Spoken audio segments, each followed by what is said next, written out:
At least 10 people have been killed and more than 10,000 structures have been damaged or destroyed in the Los Angeles area firestorm. And TikTok will plead its case today to the U.S. Supreme Court. Good morning, I'm Corva Coleman from NPR News, and here are today's top stories. The firestorm in the Los Angeles region continues to rage. The L.A. County Medical Examiner says at least 10 people have been killed. The largest blaze is the Palisades fire northwest of the city. It's about 6% contained. Another huge blaze is the Eaton fire in Pasadena and Altadena. That is fully uncontained. NPR's Liz Baker reports on damage from the Eaton fire in one neighborhood. Clusters of colorful bungalows, some 100 years old, used to give this Altadena neighborhood a lived-in, cheerful character.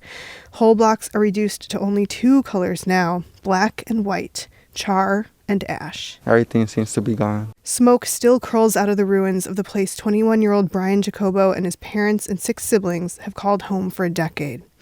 They fled on foot earlier this week, blinded by thick smoke, forced to leave everything behind. I had 3 cats right here. I don't know what happened to them. Everything's going through my head, like they could have ran. Jacobo and his family are staying in a shelter for now. He says he doesn't know where they're going to go next.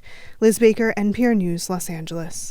Video sharing app TikTok goes to the Supreme Court today. It's asking the justices to block a federal law that bans the app. The Justice Department says TikTok's owner is based in China and that Chinese ownership poses a huge security risk to Americans' data. TikTok says it's done a lot to distance itself from its Chinese-based parent company, and that should be enough. NPR's Bobby Allen says if the law stays in place, the ban takes effect this month. The Supreme Court upholds the law. It could start very soon. Apple and Google will then be legally required to remove TikTok from app stores. Web hosting firms like Oracle that support TikTok have to cut ties. It could be the beginning of the end for TikTok. Now, if the Supreme Court strikes down the law, well, then it's just business as usual for the app. NPR's Bobby Allen reporting. Vice President-elect J.D. Vance has resigned from the Senate. The now former Ohio senator stepped down from office before he and President-elect Trump take their new oaths of office on January 20th.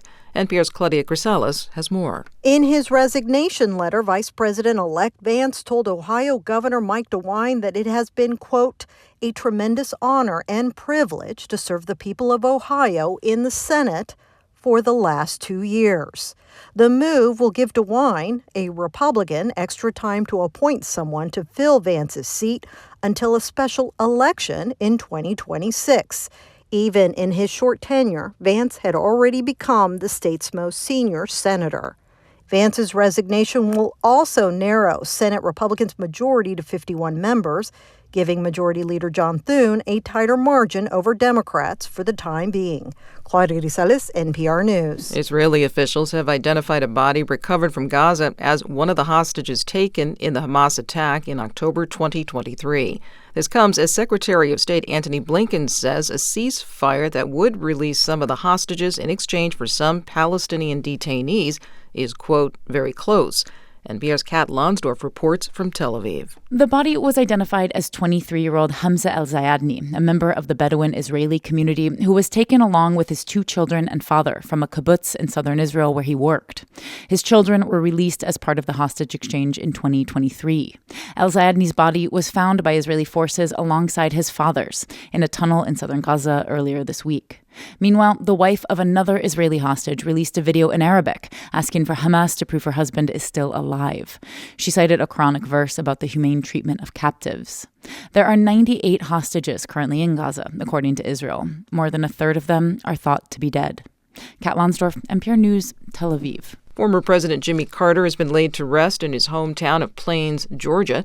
NPR's Debbie Elliott reports people lined the streets of Plains to bid him farewell. Ceremonies in Plains included a funeral procession through town and a U.S. Navy flyover in the Missing Man formation. Veteran Bob Branham of Florence, Alabama, was among the mourners who came to pay respects. He was an inspiration for anyone who thought that it was good to have character and it was good to have integrity. I feel like I'm honored to be here to just spend a few minutes. Branham says Carter was the first president he voted for. Debbie Elliott, NPR News, Plains, Georgia. A massive winter storm is spreading across the U.S. There are winter storm warnings posted from the Texas Panhandle to Virginia's Atlantic coast. Tens of thousands of customers don't have power in Texas or Arkansas, Louisiana, and Missouri. Central Tennessee could get up to 8 inches of snow. Dangerous ice is coming to Alabama, Georgia, and parts of South Carolina. You're listening to NPR News from Washington.